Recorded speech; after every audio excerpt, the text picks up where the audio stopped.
G'day everyone, this is Ben and Jen again from It's Who We Are podcast. We haven't been at it for a long time, but we are going to get back to it now. We're going to go videos now, so try something new. And the first thing that we're going to talk about is the 19 brain skills that you need to be like a functioning human, a functioning adult. And we're just going to jump straight into that and start talking about it today.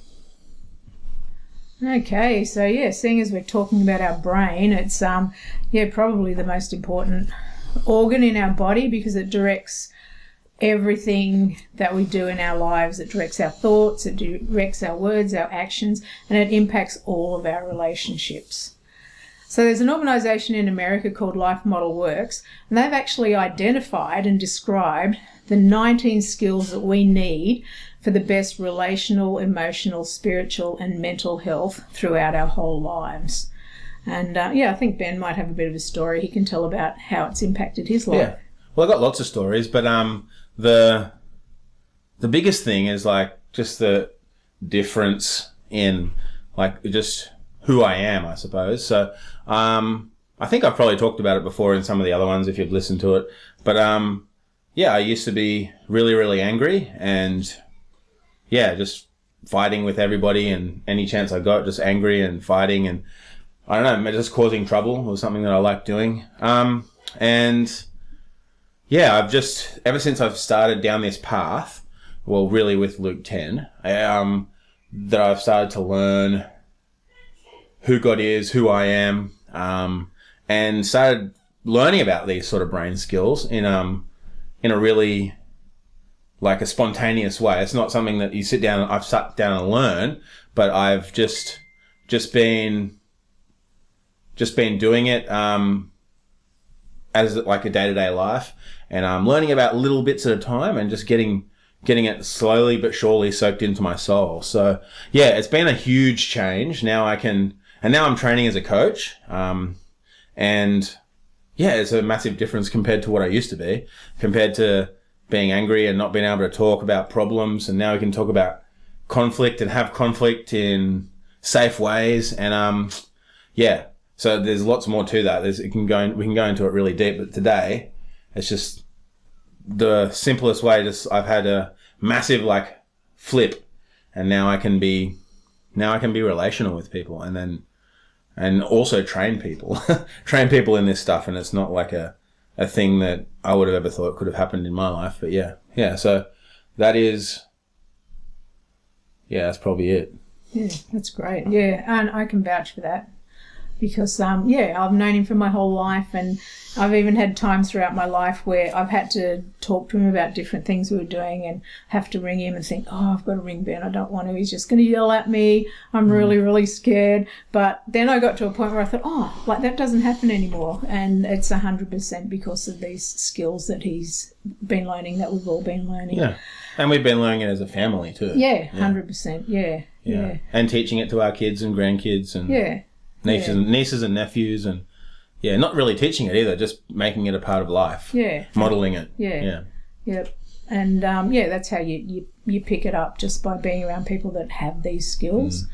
And if we had been born into perfect families, and already you can understand that we weren't a perfect family, we're still not a perfect family, but if you were in a perfect family, the kids will have picked up all these skills by the time they're 3, and they've got them for life, and it just sets them up for life. And I don't know anybody who's actually done that before, but I have never seen a family that's like that.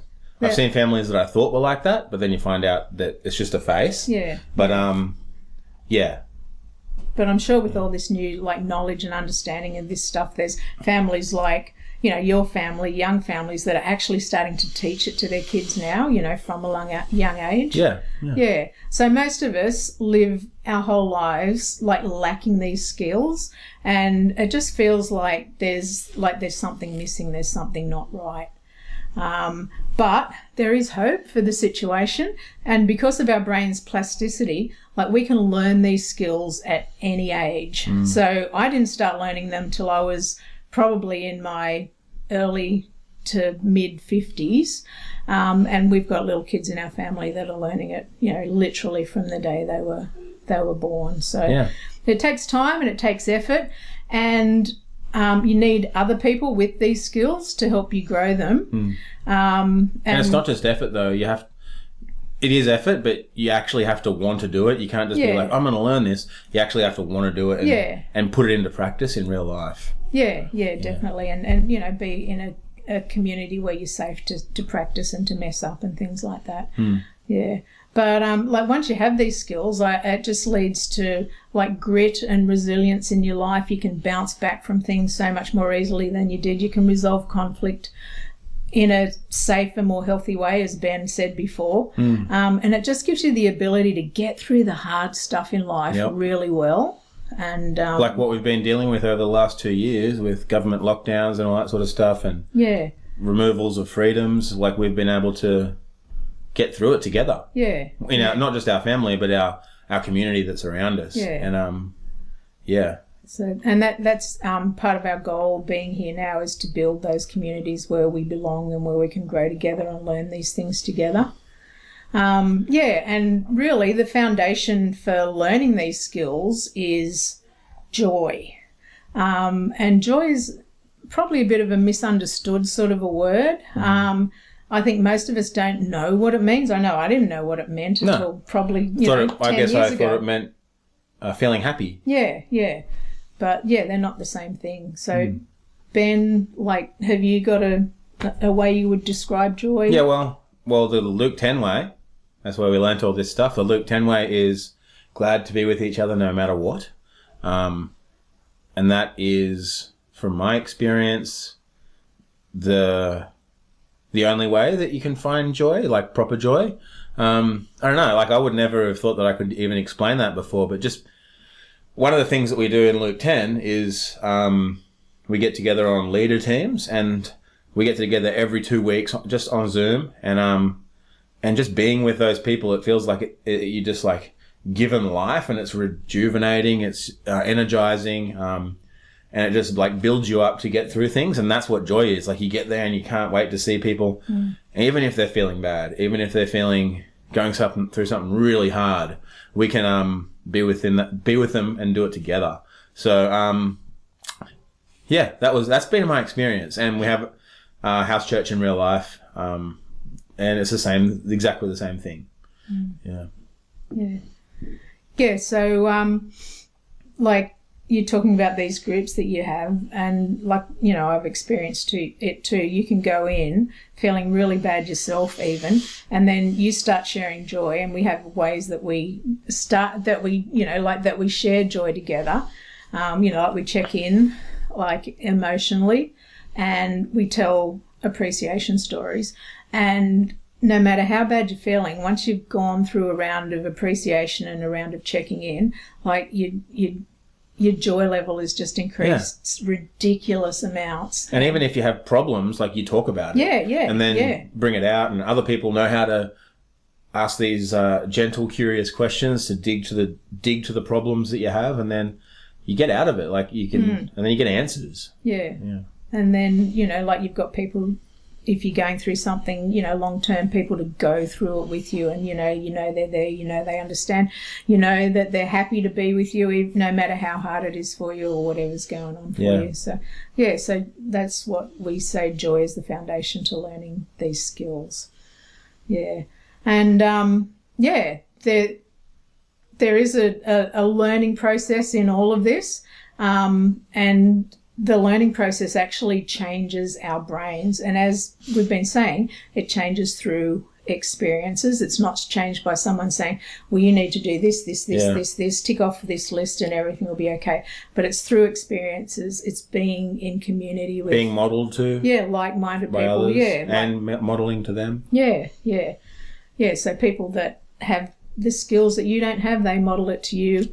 And then, that's how we grow. That's how we change. That's the best way. That's why I said it's like, it feels like it soaks into your soul. Like you don't have to do anything. No. It's spontaneous. It just happens because you're around these sort of people. It's crazy. Like if there's something that I want, I remember as a young kid listening to the story of Solomon, and like, I heard that he asked God and he wanted to be wise. So I'm like, oh, I'll do that too. And so I remember as a little kid asking to be wise. And then throughout this journey that we've been on, there's certain things that I want to get, because I was really bad at asking questions and knowing what questions to ask people, and I told that to God, and then it just happens, and it just comes, and then you don't even have to think about it anymore. So yeah, it just soaks into your soul, these things, because we model it to each other. Yeah. No, it's an exciting adventure, that's for sure. Yeah, and like our brain can change, and it's easily trained through being in these situations throughout our whole lives. So it doesn't matter where you are, in your life journey. You can always go on from where you are.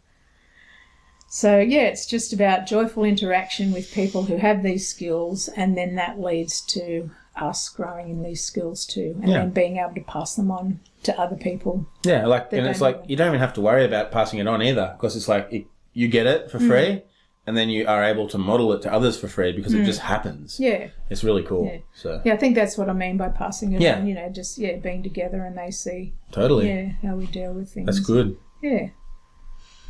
Anything else you want to say about this? No, not really. I just think that's just a brief introduction. Next week we'll start talking about the first brain skill, and then we'll go through the whole 19 over time, and hopefully there'll be something in there that can help and encourage you along the way. Awesome. All right. See you next time. Okay. Bye.